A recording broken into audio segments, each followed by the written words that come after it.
Cet épisode de Pause Report vous est proposé par The Sea Cleaners Suisse. Lancée en 2019, cette organisation non gouvernementale s'est fixée comme mission de protéger les océans autour de trois axes: la collecte des déchets en mer et dans les estuaires des fleuves, avec des projets concrets en cours en Malaisie et en Indonésie, la recherche scientifique et la sensibilisation du grand public. Pour cela, l'association a choisi de s'appuyer sur deux ambassadeurs dans le monde de la voile: Yves Courbon, skipper du Classe 40 Ocean Connect, qui vise notamment la Route du Rhum 2026, et Théo Mas, étudiant ingénieur de 21 ans, dont l'objectif est de s'aligner sur le circuit Figaro en 2027.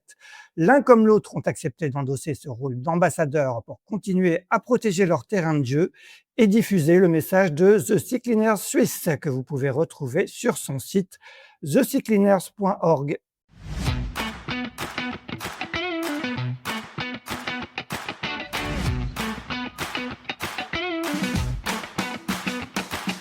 Bonjour, vous écoutez Pause Report, le podcast qui décrypte et analyse chaque semaine l'actualité de la voile de compétition.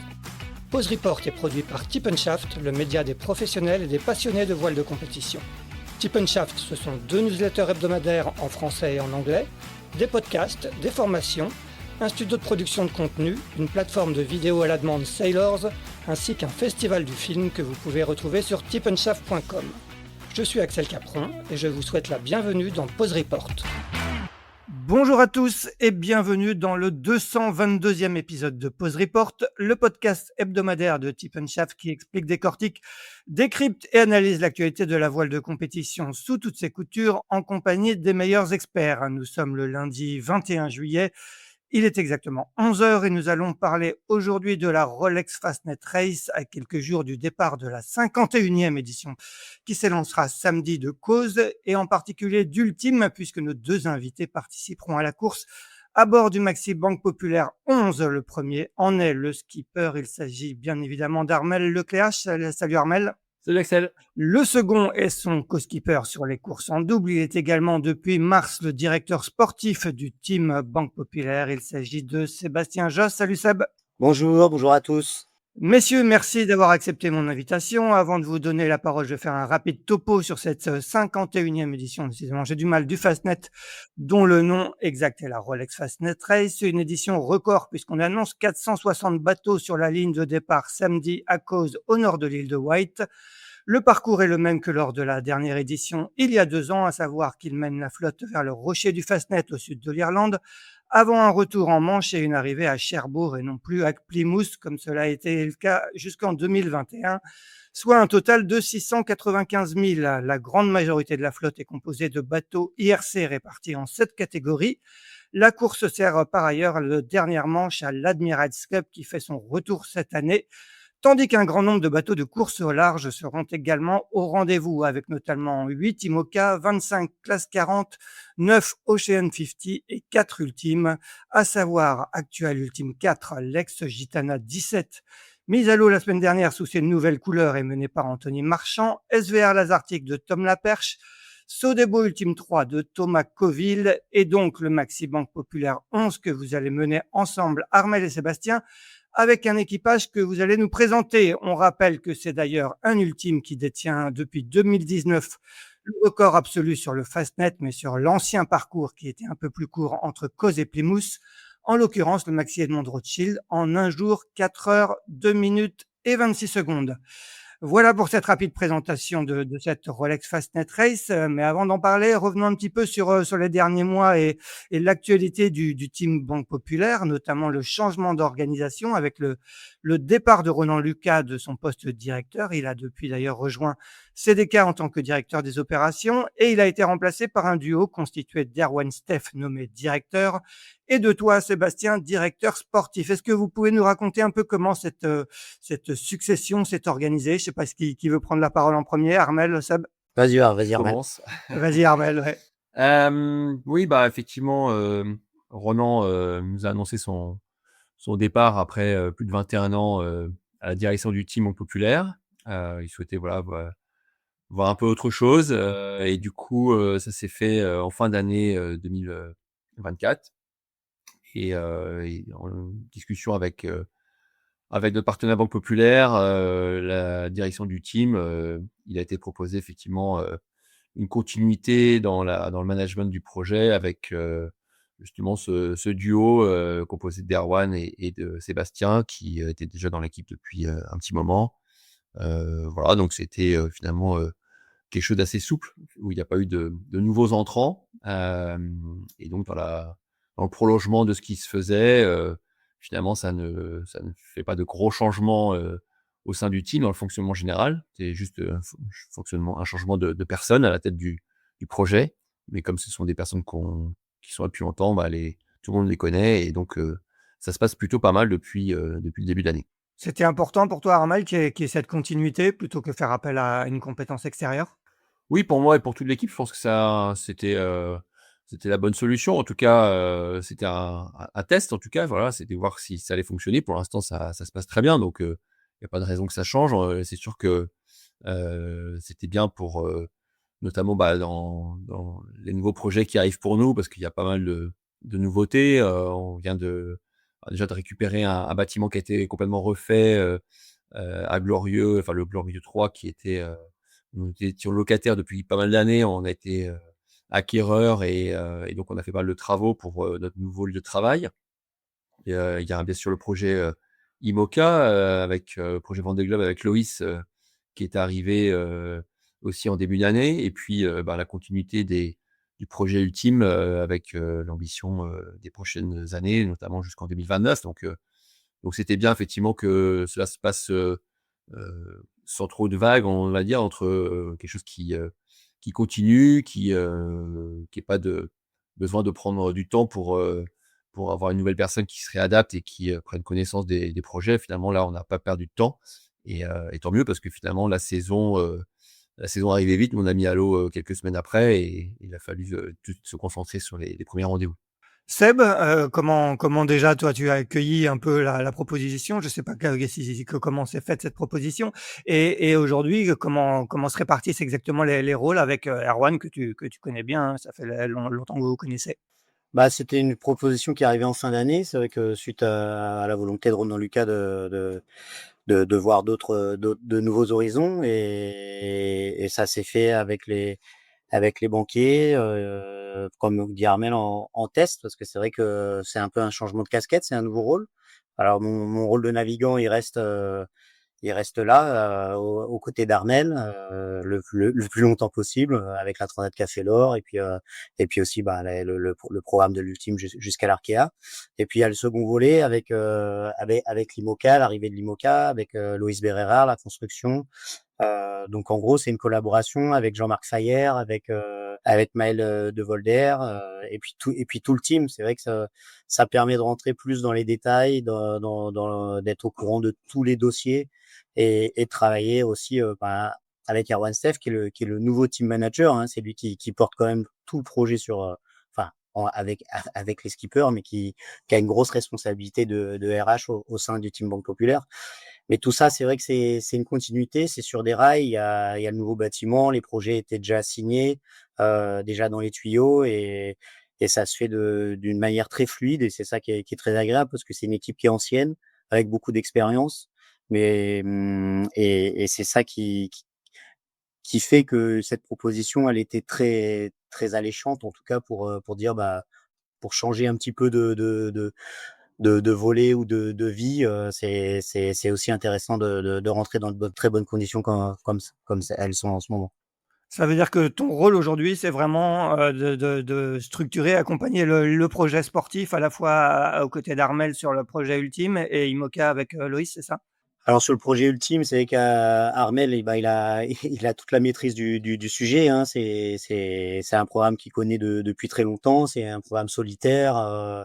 Voilà, c'est l'accompagner quand je peux l'accompagner, mais Armel est le chef d'orchestre du projet ultime. Et puis après, c'est quand il y a des sollicitations, et ben évidemment, si c'est dans mes compétences, je vais l'aider et organiser en tout cas l'équipage du bateau avec ses conseils et sur le l'IMOCA c'est plus nouveau parce qu'on part d'une page blanche, c'est un nouveau skipper, c'est un nouveau bateau, c'est il y a une construction, il y a une nouvelle équipe aussi avec Jean-Marc Fayer qui va se mettre en place. Donc il va y avoir une autre équipe qui va être nouvelle, hein, entre Ouais. guillemets, mais où tout est à faire, tout est et l'apprentissage aussi humain est à faire. Alors qu'avec Armel, on se connaît depuis 25 ans, Pierre-Emmanuel Hérissé aussi, donc les choses se font naturellement. Des fois, il y a même pas besoin de parler. Ça, on a l'habitude, voilà, d'évoluer ensemble. Le l'IMOCA, c'est un autre sujet, mais qui est déjà dans les tuyaux avec une équipe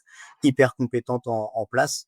Donc voilà, et puis la connaissance de Loïs qui va se faire petit à petit. Là, il navigue beaucoup, donc on le voit pas souvent, mais dès qu'il a du temps libre, il est dans les locaux justement pour travailler avec le BE. Justement, cette annonce, ce changement en tout cas de direction, il s'est aussi accompagné d'un réengagement de Banque Populaire jusqu'en 2029 sur le projet Voile Armel, avec notamment donc ce nouveau projet IMOCA avec objectif Vendée Globe pour Loïs. Et ce projet IMOCA, on sentait que ça démangeait un petit peu Banque Populaire d'y revenir. Oui, bien sûr, ils auraient aimé être présents, en 2024, ça ne s'est pas fait donc effectivement, le Vendée Globe reste, une course, je dirais incontournable pour des sponsors fidèles dans la voile comme en populaire.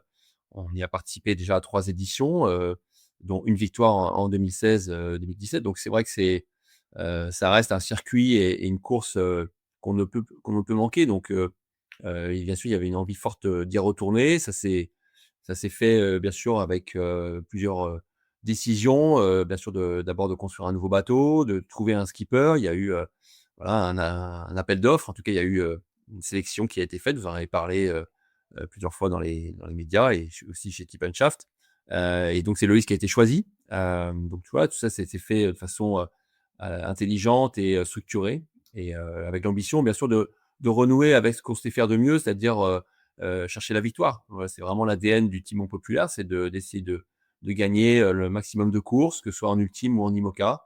Là, on va partir avec un projet, comme l'a dit Sébastien, où il y a tout à écrire, mais finalement, on est très ambitieux. On va construire un nouveau bateau, donc on sait, que, les bateaux neufs, bateaux récents sont souvent, font partie souvent des tickets gagnants à l'arrivée, hein.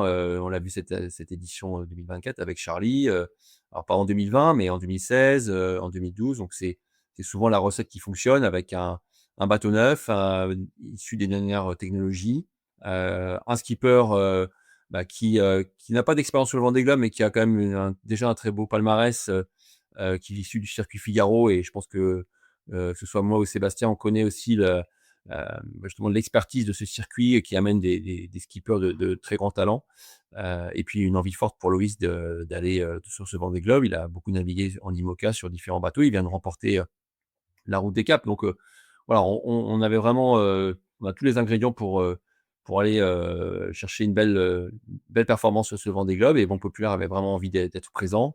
Euh, Banque Populaire Grand Ouest, une des membres régionales, était partenaire sur ce Vendée Globe 2024. Ils étaient présents au Sable d'Olonne. Il y avait voilà, dans un très beau village dans 3 ans maintenant, ils seront, on sera au départ, on sera au ponton avec un bateau et toute l'activation qui sera autour, bien sûr. Vous avez annoncé avec TR Racing, l'équipe de Thomas Ruyant et Team Malidia, l'équipe de Boris Herman, une sorte de partenariat, Seb, pour justement la construction du futur IMOCA. Est-ce que tu peux nous raconter aujourd'hui, ça se matérialise comment ce partenariat, comment vous travaillez ensemble à 3 équipes et où on en est concrètement?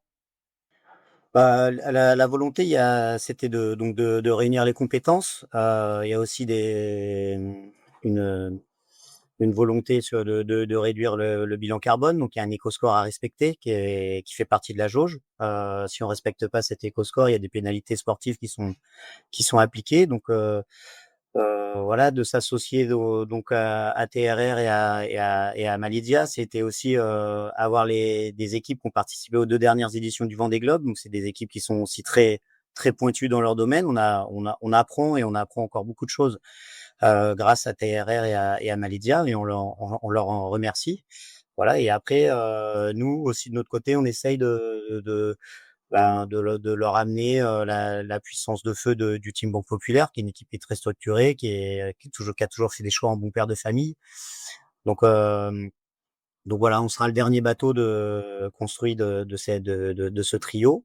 Mais en attendant, il y a une vraie collaboration qui est faite sur le développement des voiles, sur les designers des voiles, voilà, sur les échanges. Alors en sachant qu'on n'a pas tout à fait les mêmes programmes, pas tout à fait les mêmes ambitions, parce que ces deux équipes vont participer à The Ocean Race. Donc c'est un bateau qui aura des cockpits deux bateaux qui auront des cockpits différents, qui seront plus adaptés justement à la course en équipage. Nous, on a vraiment un seul objectif, c'est la navigation en solitaire, c'est le Vendée Globe. Donc, il y aura la patte du Team Banque Populaire et de Loïs pour justement avoir cette performance sur le Vendée Globe. Donc, c'est hyper enrichissant de pouvoir échanger en toute transparence. Moi, j'ai été surpris de cette transparence. Il n'y a pas eu de rétention d'informations, ou en tout cas jusqu'à présent il y en a pas, les bateaux n'existent pas, ça viendra peut-être une fois que les bateaux seront dans l'eau, mais il y a vraiment une idée de pouvoir collaborer le plus longtemps possible avec ces deux Ça veut équipes. dire que toutes les semaines, vous, je sais pas à quelle fréquence, vous avez des réunions de design pour faire un peu le point, parce que est-ce que j'imagine que les grands choix, ils ont déjà été faits. Qu'est-ce qui, sur quoi vous travaillez concrètement?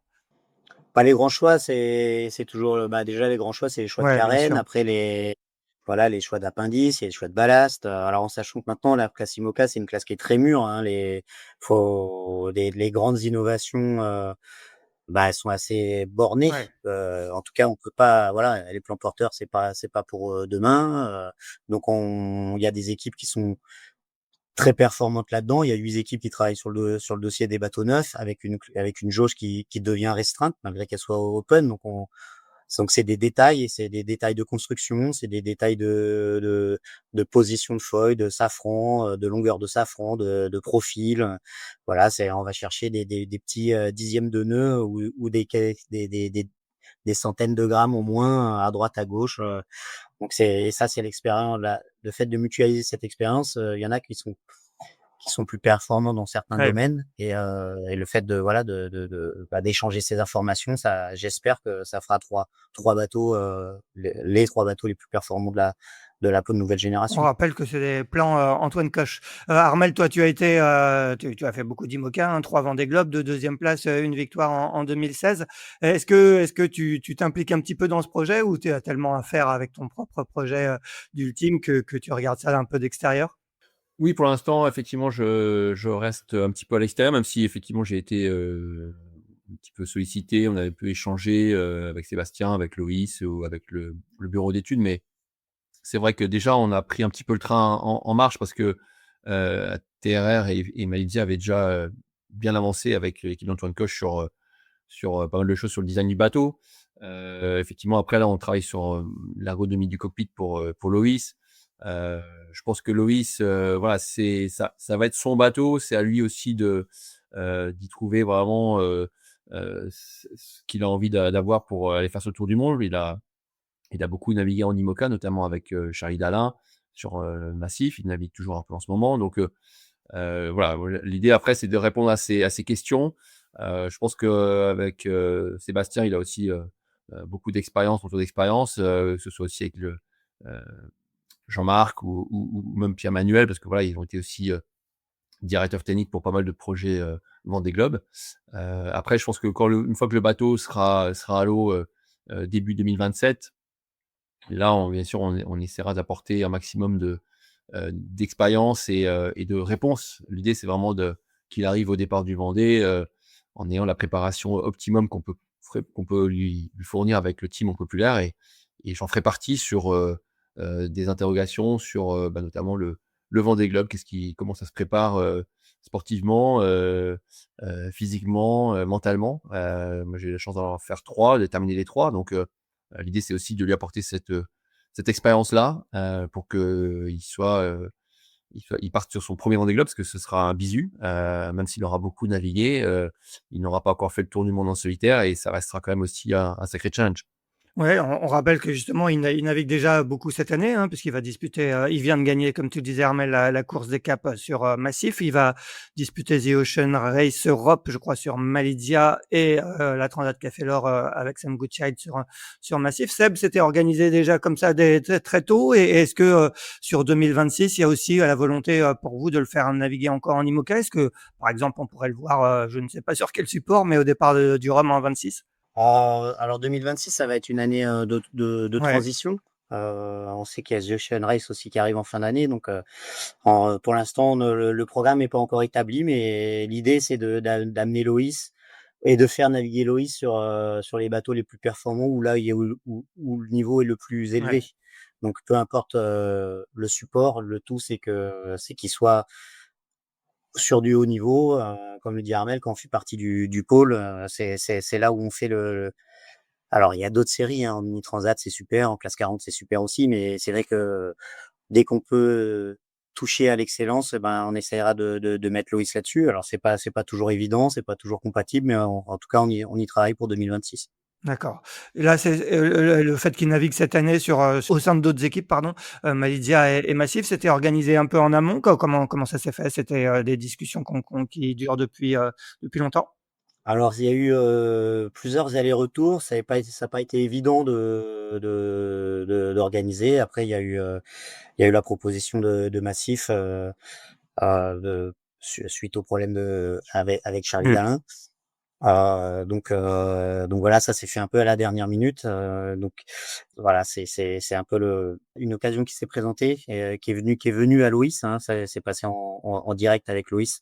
On n'était D'accord, pas ouais. dans la loupe parce que c'était le skipper remplaçant de Massif. Donc naturellement, quand Charlie n'a pas pu être présent, ils se sont approchés de Loïs. Passons maintenant à l'ultime. Armel, vous avez pas fait de campagne de Jules Verne, vous, l'hiver dernier, contrairement à SVR, et Sodebo, je crois.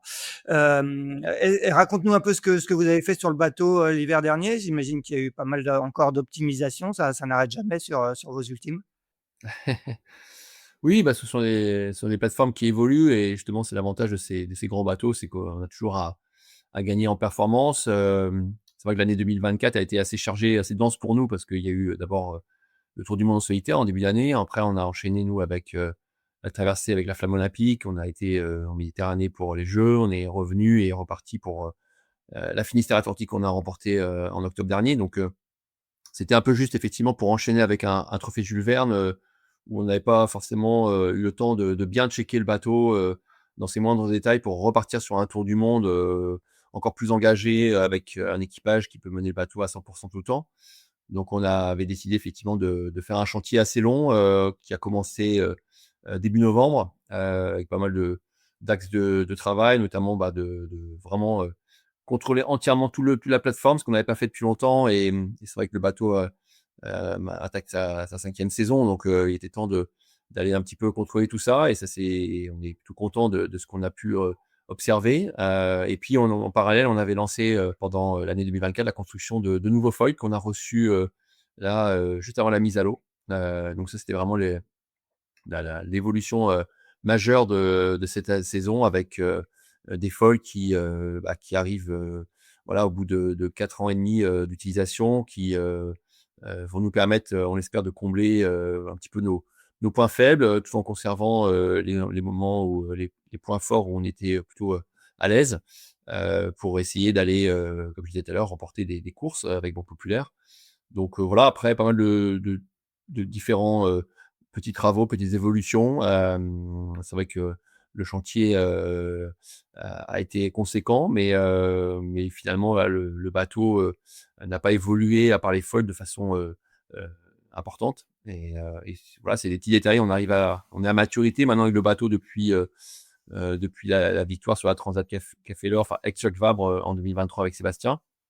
Et maintenant, l'idée, c'est de l'exploiter au maximum pour les prochaines, grandes courses qui arrivent.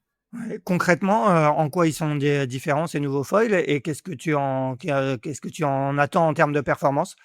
Bah, ces nouveaux foils, concrètement, ils sont, effectivement, géométriquement, ils sont un petit peu différents en termes de forme, hein. Les premiers ressemblaient à des L avec un coude, assez prononcé voilà, avec un type qui était assez, horizontal. Là, on a un type qui est un peu plus, incliné vers le bas. Donc, ce qui nous donne finalement, aujourd'hui l'ambition le cahier des charges qu'on avait défini avec ce design team qu'on avait créé à la fois avec, le bureau d'études de Banque Populaire, mais aussi, le cabinet VPLP avec qui on a travaillé pour ces foils. C'était de pouvoir, essayer de voler un peu plus tôt, c'est-à-dire au près, au portant, c'est-à-dire dans des conditions plus légères, ce qui nous manquait un petit peu avec les foils V1, la première version, qui était plus un peu des foils passe-partout, un peu 4x4. Donc ce sont voilà, des foils un petit peu plus fins, hein, en termes de réglage. Et on est très content pour l'instant de ce qu'on a pu observer sur les navigations qu'on a fait à Lorient. Maintenant, voilà, on s'est pas encore confronté à nos adversaires. Ça va arriver là dans quelques jours sur la Rolex Fastnet Race. Donc justement, ça va être le premier test avant bien sûr la Transat qu'a fait l'heure dans quelques mois. Ouais, est-ce que tu as l'impression quand même qu'il y a des résultats déjà assez tangibles? Tu disais décoller plus tôt. Est-ce que tu as l'impression que le bateau décolle plus tôt? Ça fait quand même maintenant 2 mois à peu près que vous naviguez. Est-ce que les résultats sont tangibles? Ouais, les résultats sont tangibles, hein, alors bien sûr, on avait fait beaucoup de tests aussi sur notre simulateur qu'on a à Lorient pour justement valider si ces foils remplissaient justement ce qu'on attendait avec des comparaisons avec les précédents foils. Et en tout cas, sur le simulateur, ça fonctionnait plutôt bien. Et là, aujourd'hui, après 2 mois de navigation, on retrouve ce qu'on avait vu sur le simulateur. Donc, on est plutôt satisfait. Maintenant, on sait aussi que les autres équipes ont travaillé, ont progressé. Ils ont un timing un peu différent parce que, comme tu l'as dit, certains ont eu une campagne de Jules Verne, donc ont mis leur bateau en chantier un peu plus tard, ont remis à l'eau pour certains il y a quelques jours ou quelques semaines à peine. Donc voilà, on va se retrouver là au départ de cette course à Cowes avec 4 bateaux, 4 ultimes. Je pense que ça va être des ambitions différentes, mais voilà, ça va être intéressant de comparer déjà sur des premiers bords, parce qu'on sait qu'en équipage, on peut mener les bateaux facilement à 100%. Et on va voir un petit peu justement si nos attentes sont au rendez-vous. Justement, peut-être que je vais poser la question à Sébastien. Est-ce que vous faites une veille technologique des autres projets? Est-ce que vous regardez beaucoup ce que font les autres teams? On sait que par exemple le fameux Gitana 18 qui est très attendu va arriver à l'automne prochain. Est-ce que vous regardez, vous êtes à l'affût de ce qui se dit sur ce bateau? Est-ce qu'il faut en gros, est-ce qu'il faut s'adapter un petit peu à ce que fait la concurrence? Je sais pas si c'est Seb ou Armel qui est le mieux placé pour répondre à cette question. Bah, je vais répondre si tu veux. Effectivement, oui, oui, bien, on essaie de veiller sur ce qui se passe autour de nous, même si effectivement, bah, quand les bateaux sont dans les hangars respectifs, les bâtiments respectifs des teams, bon, bah, c'est difficile bien sûr d'avoir des informations. On essaie d'avoir des pourris de ponton, des petites nouveautés qui peuvent éventuellement transparaître dans des échanges avec des fournisseurs, des prestataires. Maintenant, voilà, ça reste à la marge, que ce soit Gitana 18, c'est vrai que c'est un bateau très confidentiel, fait partie de l'ADN du Team Gitana. Donc, il y a très peu d'informations qui ont été, en tout cas, qui sont sorties de leur design team, même ce soit même vous, les médias ou les gens qui ont pu un petit peu échanger avec ce projet. Voilà, c'est à part la décoration et éventuellement quelques brides, on n'a pas grand-chose. Maintenant, voilà, on a des petits bruits de ponton, voilà, sur des petites choses, et ça reste voilà, imaginaire, mais on verra effectivement. Je pense que quand le bateau sera mis à l'eau, bien sûr, là, comme tout le monde, on aura bien sûr la réalité des choses. Donc maintenant, on le fait aussi avec les autres équipes. Je pense que quand on a la chance d'avoir Sodebo et Actuel Ultime là, qui sont voisins de ponton à Lorient, bah, voilà, c'est assez facile de voir un Ouais. petit peu ce qui a pu évoluer, ce qui a pu être modifié sur les bateaux, parce qu'on les connaît bien. Donc ça, c'est quelque chose qui se fait dans les deux sens, parce qu'eux aussi regardent bien sûr ce qu'on a fait.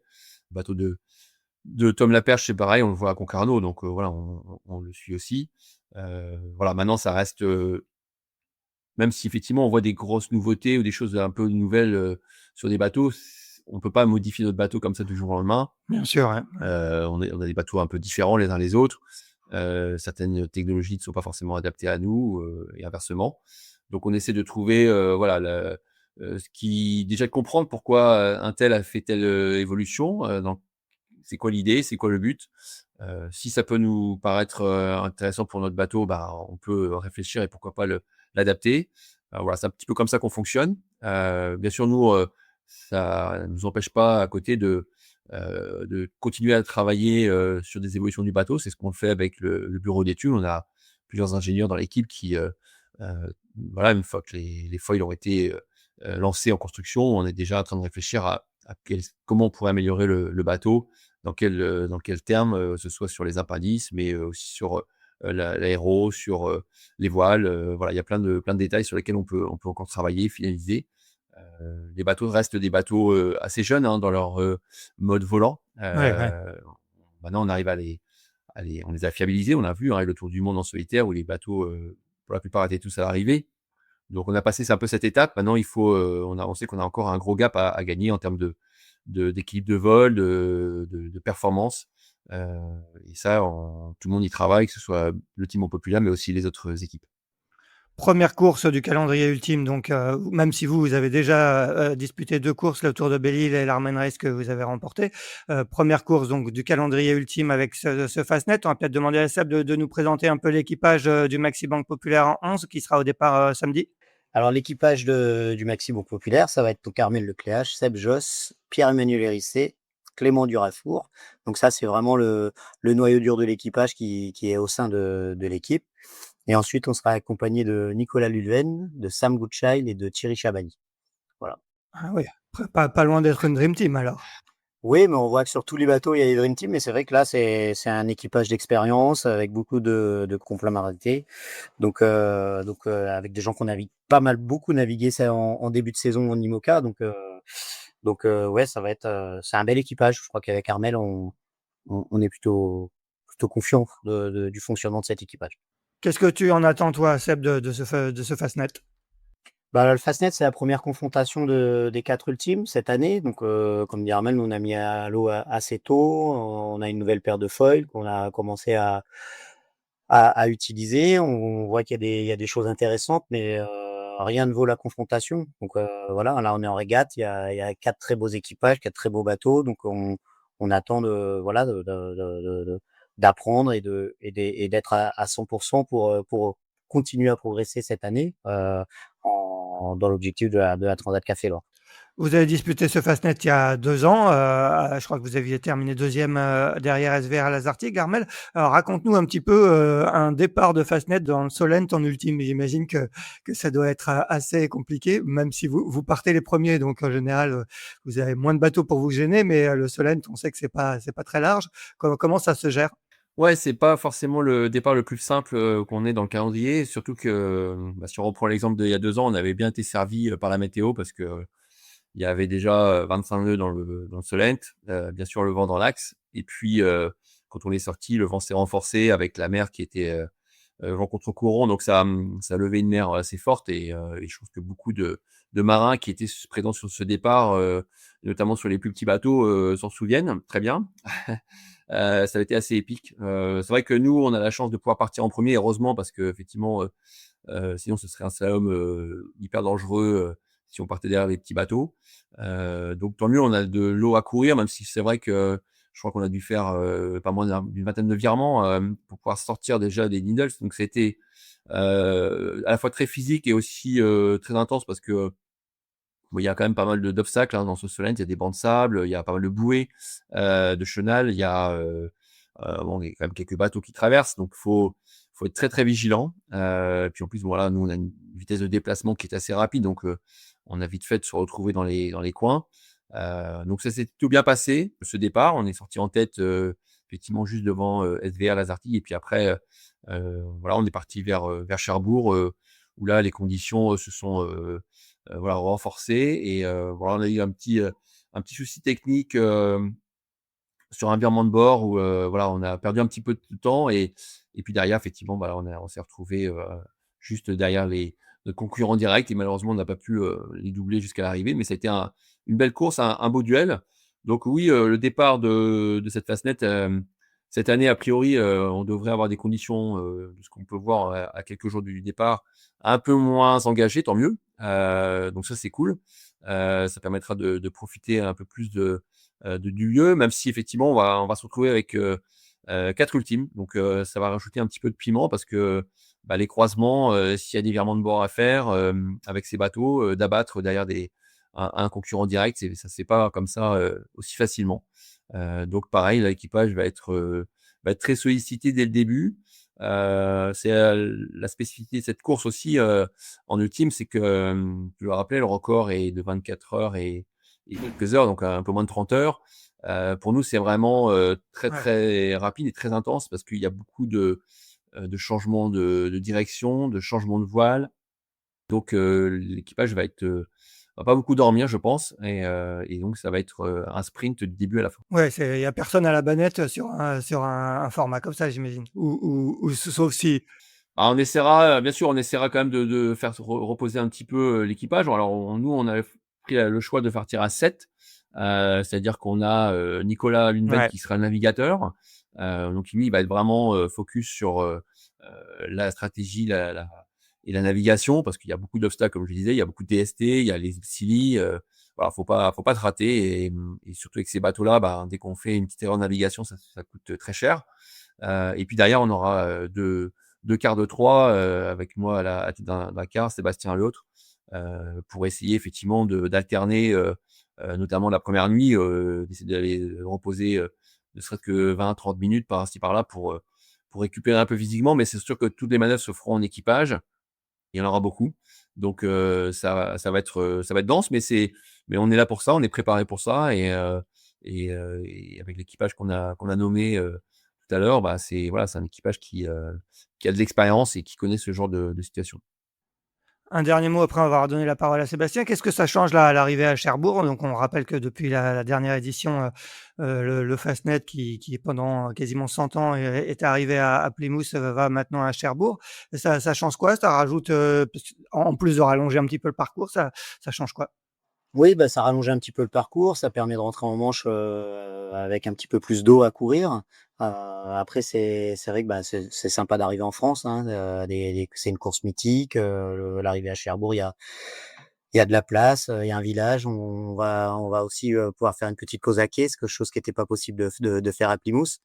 Donc voilà, je pense que l'événement, le fait qu'il soit dans 2 pays différents, bah, ça rajoute un petit peu de voyage dans la course. Mais ça, en soi, sur le parcours, ça change pas grand-chose. Je dirais presque que c'est un petit peu plus facile parce que justement on a plus d'eau à courir jusqu'à Cherbourg. Ouais. Parlons un peu de ce Fastnet. On va continuer avec toi, Sébastien. Qu'est-ce que représente un peu cette course pour toi? Et j'imagine que tu l'as fait plusieurs fois. Et si tu devais isoler un ou deux souvenirs de Fastnet, ça serait lesquels? Ah bah, c'est une course qui nous a fait rêver. Voilà, la sortie des Needles, c'est quand même assez exceptionnel. Comme disait Armel, je crois que celui qui m'a le plus marqué, c'est notre dernière édition parce que le départ dans 25-30 nœuds de vent, 19 virements de bord, on n'a pas vu grand-chose du chenal jusqu'aux Needles, mais on sentait qu'il y avait quand même pas mal de tension. En tout cas, à la barre, ça envoyait, hein. Je pense que c'était un virement toutes les 7 minutes à peu près, avec la vitesse de rapprochement des bateaux. Donc voilà, plus les bateaux vont vite, plus cette course elle est magique. Faire l'aller-retour en 24 heures, d'arriver au Fastnet le lendemain, on croise quelque part les monocoques quand ils passent le Cap Lizard, ils sortent de la Manche quand nous on revient. Donc faire le Fastnet en ultime, je pense que c'est les plus beaux souvenirs que j'ai eus. Mais après, c'est un rassemblement national. Il y a 300 bateaux au départ. C'est vraiment une fête maritime anglo-saxonne, à l'image des voiles de Saint-Tropez, mais sauf qu'il y a de la compétition. Il y a vraiment cet esprit-là qui est là. C'est de la compétition. Et il y a aussi l'engagement de la mer d'Irlande.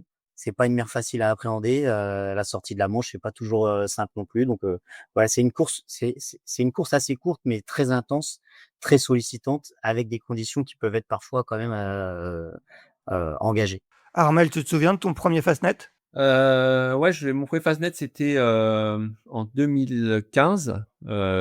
Justement, c'était une des courses qu'on avait faites avec, ouais, c'était 2015 avec, l'IMOCA qu'on avait mis à l'eau, donc pour, en vue du Vendée Globe, c'est ça. D'accord, ouais.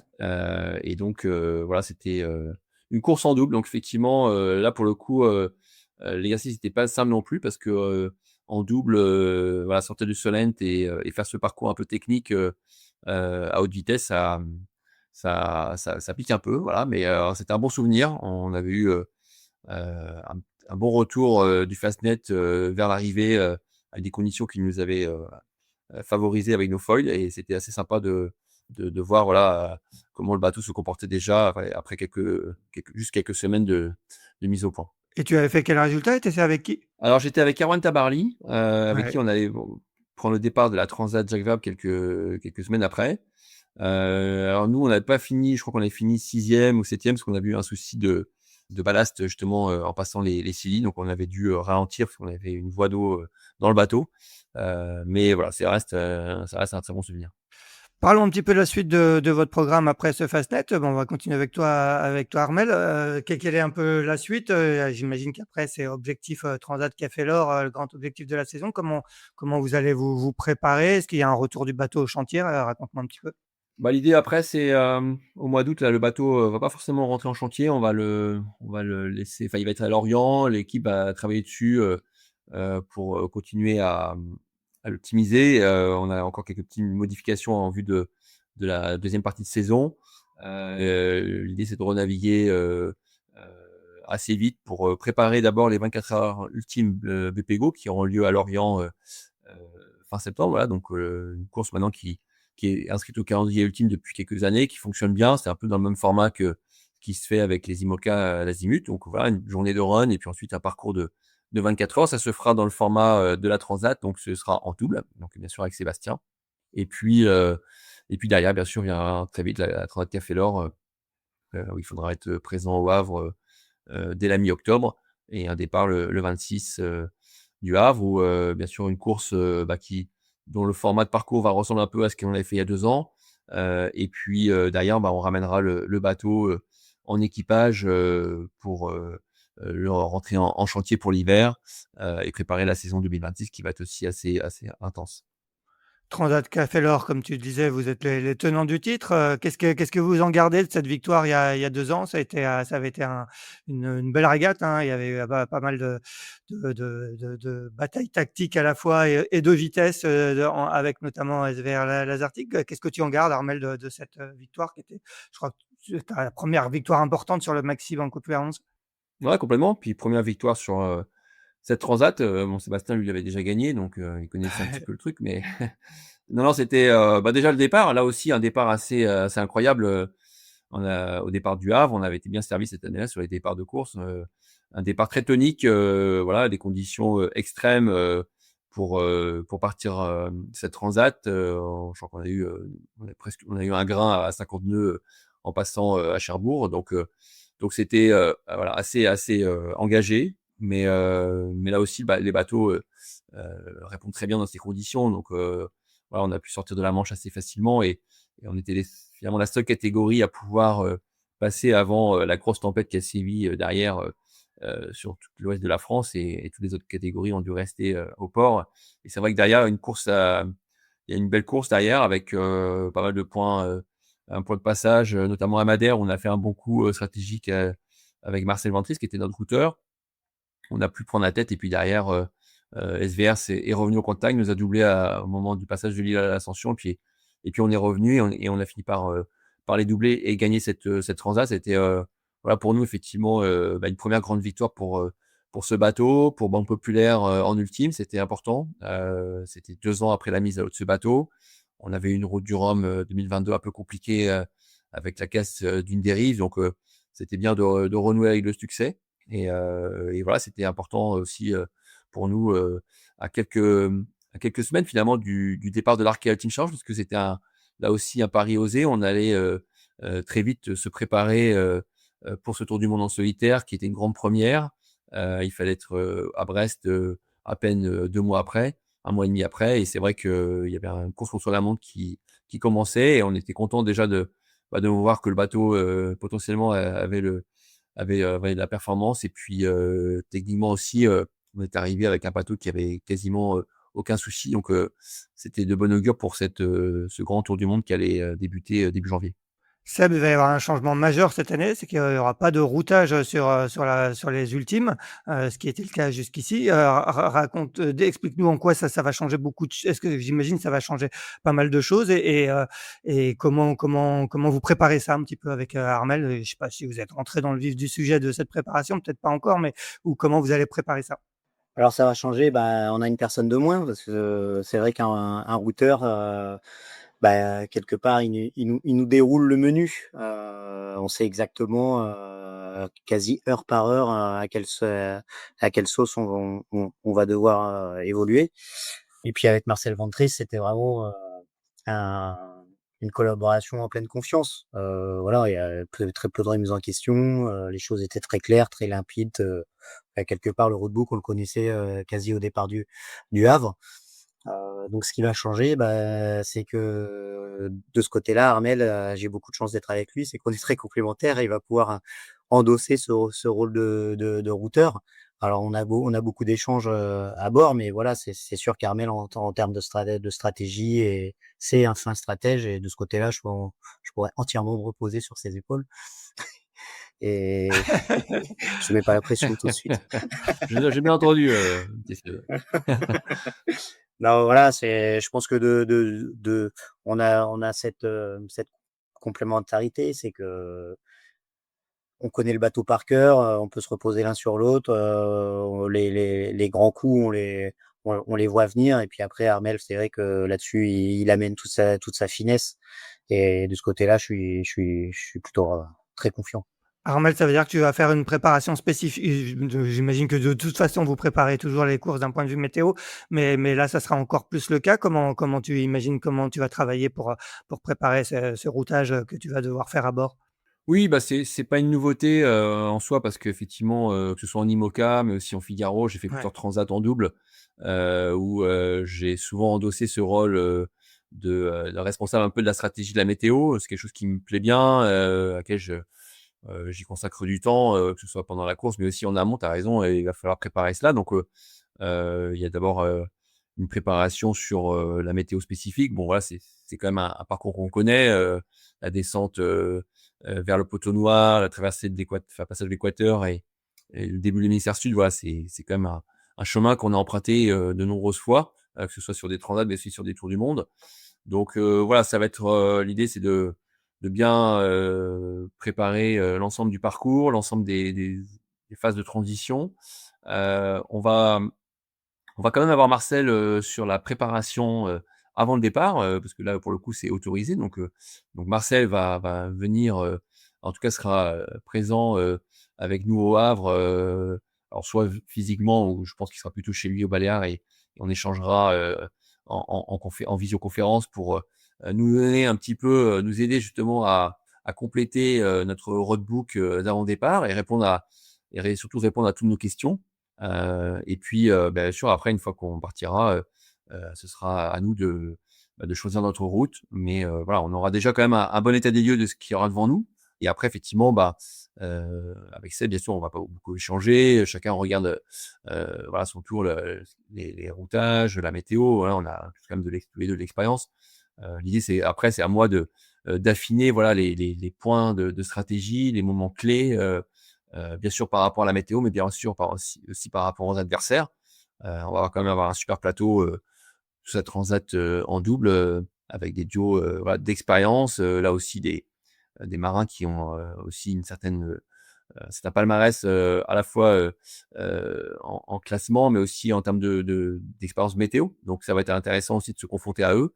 Et donc, voilà, ça va être à nous de déjouer au mieux ces pièges et de trouver la meilleure route comme on l'a fait il y a 2 ans. Justement, à propos de cette concurrence, poser la question à Seb, a l'impression qu'aujourd'hui, quasiment les 4, en tout cas les 4 équipes, il y aura peut-être Gitana 18, on ne sait pas s'il sera prêt pour la Transat Café l'Or, mais en tout cas les 4 bateaux qui vont faire le Fastnet la semaine prochaine sont quand même maintenant arrivés à maturité. On a l'impression que la flotte est bien homogène. Comment tu vois un petit peu la concurrence, Seb? La concurrence, on la regarde avec attention. Oui, c'est sûr il n'y a pas un bateau qui domine plus que l'autre. On voit que les équipages, les bateaux deviennent fiables. Comment on tire de plus en plus dessus. On navigue en équipage. Donc on commence à avoir une pleine maîtrise des bateaux, mais tout le plateau commence à avoir une pleine maîtrise du bateau. Et ce qui fait, comme disait Armel, dès qu'il y a une petite erreur de navigation ou même une erreur de manœuvre, ça se paye cash. Donc là, on a 4 bateaux avec avec des équipiers et des équipages, on va dire au top. On va dire que c'est l'élite de la classe ultime. Donc à ça, et à nous aussi de monter notre niveau de jeu. On sait que rien n'est acquis et on aborde chaque régate par régate et puis on verra les résultats à la fin. Bon, le Fastnet va être un bon premier test. Armel, pour finir, on va se projeter un peu sur l'année 2026. Il y a un objectif qu'on sait qui te tient particulièrement à cœur, la route du Rhum. Comment est-ce que dès que la page Transat Café l'Or sera tournée, ça sera vraiment tout pour le Rhum pour toi? Comment tu envisages un peu la suite? Oui, bien sûr, on y pense déjà à la route du Rhum, hein. Ça fait un petit moment Ouais. qu'elle est, inscrite dans nos objectifs. Si on a mis des foils, aujourd'hui à bord, des nouveaux foils, c'est aussi, pour, ce type de parcours. Donc il y a une vraie stratégie, vers cette route du Rhum. Bien sûr, l'année prochaine, elle va être, dense. On a un programme ambitieux. L'idée, c'est de remettre à l'eau le bateau assez tôt pour aller s'entraîner, notamment sur l'Atlantique, peut-être, au mois de février-mars et puis après, d'aller, très vite en Méditerranée parce qu'on aura, l'Odyssée Ultime qui sera une course, du circuit ultime qui va être au départ d'Antibes avec un grand tour de Méditerranée en équipage. Là aussi, tous les bateaux, seront présents.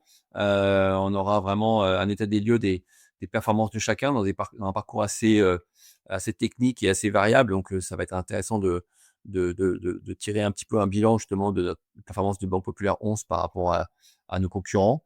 Et puis ensuite, bien sûr, on va vite se concentrer et se mettre en route pour cette route du Rhum avec, bien sûr, beaucoup de navigation solitaire. Ça va être un vrai travail, en ce sens. On a cette expérience avec le team. Bien sûr, on était présent sur les différentes routes du Rhum, dans la catégorie team depuis maintenant, presque 10 ans. Bien sûr, il y a eu, diverses, avaries ou diverses histoires compliquées, pour moi et l'équipe. Mais voilà, je pense qu'il y a de la résilience, il y a de la persévérance dans notre équipe. On sait qu'on a un bateau aujourd'hui qui arrive à plus qu'à maturité, qui répond présent, qui a une certaine fiabilité, voilà, qu'on connaît maintenant aussi, qu'on maîtrise, bien que ce soit avec Sébastien et moi aussi en solitaire. L'expérience du tour du monde m'a beaucoup nourri. Donc, heu, donc oui, on a de fortes ambitions pour cette route du Rhum et on va s'y préparer, à fond. L'idée, c'est vraiment d'aller chercher cette victoire qui nous a fait défaut ces dernières éditions. Et puis derrière, on a l'ambition d'enchaîner, si tout se passe bien, avec une tentative de Jules Verne, parce Ouais. que moi je n'ai jamais fait et que Banque Populaire connaît il y a déjà longtemps. Et si tout se passe bien, on sera aussi sur ce défi-là, en fin d'année 2026. Cette route du Rhum, c'est une obsession pour toi? On sait tu l'as c'est donc on sait les petits malheurs que tu as connus, sur cette course, que tu as couru aussi d'ailleurs en IMOCA. Mais est-ce que c'est vraiment, tu as envie absolument de cocher cette case, de route du Rhum? Oui, c'est bien sûr une grosse envie d'être au départ et d'essayer de gagner cette course. Après, je mesure la chance aussi, de nouveau d'être au départ, dans la catégorie reine, d'être, dans les plus beaux, les bateaux les plus rapides. C'est vraiment, voilà, une confiance qui m'est de nouveau apportée par Banque Populaire et j'en suis très conscient. Donc, voilà, je m'y prépare, voilà, quotidiennement. En tout cas, je mesure cette chance et toute l'équipe, voilà, on y travaille pour réussir à aller chercher cette victoire. Maintenant, on sait que la montagne, elle est, on est tout en bas et que, on connaît les difficultés du parcours, bien sûr la concurrence qui sera, très, très redoutée. Il y aura aussi, un nouveau bateau qui, là pour le coup sera présent, et commencera à être, bien au point, c'est Gitana 18 donc, tenant du titre avec Charles qui a gagné les 2 grandes dernières courses en solitaire. Donc voilà, il y a tout est réuni pour avoir une course, avec, un maximum d'ingrédients et c'est ça ce challenge-là qui me passionne et j'espère effectivement essayer de le relever. Seb, quand tu entends Armel parler de route du Rhum, est-ce que ça te titille encore? Tu la feras pas a priori, toi, dans un an, puisque tu vas accompagner, Armel et tu seras aussi sur le projet IMOCA de Loïs. Mais est-ce que, ça te titille d'aller refaire une route du Rhum un jour? Non. Non? Bon, au moins Clair. c'est clair. Non, mais moi je vis la route du Rhum par Ouais. procuration, comme dit Armel, on a la chance d'être au sein d'un team qui est propriétaire d'un des bateaux les plus rapides, qui évolue. Armel et fait partie des marins d'exception, donc moi, ma position aujourd'hui, elle est plus qu'agréable. Voilà, je peux faire le faux solo avec lui, je peux faire les courses en double avec lui, l'équipage. Donc quelque part, je suis pas en manque de navigation et de cette route du Rhum, quelque part, comme dit Armel, elle est déjà en préparation, en gestation depuis plusieurs années. Et comme il dit, il y a la montagne est haute et ça se prépare tôt. Et de fait déjà de pouvoir préparer cette route du Rhum dans une des meilleures équipes de course au large, bah, c'est une satisfaction complète. Eh bien, parfait, ça sera le mot de la fin. Messieurs, un grand merci d'avoir accepté notre invitation pour ce 222e épisode de Pause Report. À partir de la semaine prochaine et jusqu'au 19 août compris, nous vous proposons un été à foil, une rediffusion de 4 épisodes avec des invités naviguant justement sur des supports à foil. Je serai de retour le 26 août pour le 223e épisode de Pause Report. Bon été à toutes et à tous, et messieurs, bon Fastnet à partir de samedi 26 juillet. Merci. Bon été à tous. Merci, à bientôt, bon été. Merci d'avoir écouté cet épisode de Pause Report. N'hésitez pas à nous dire ce que vous en pensez en bien ou en mal et n'hésitez pas à le partager. Si vous souhaitez suivre l'actualité de la voile de compétition, je vous encourage à vous abonner à la newsletter de Tip & Shaft, envoyée chaque vendredi à 17h. Pour vous inscrire, ça se passe sur tipnshaft.com. À bientôt!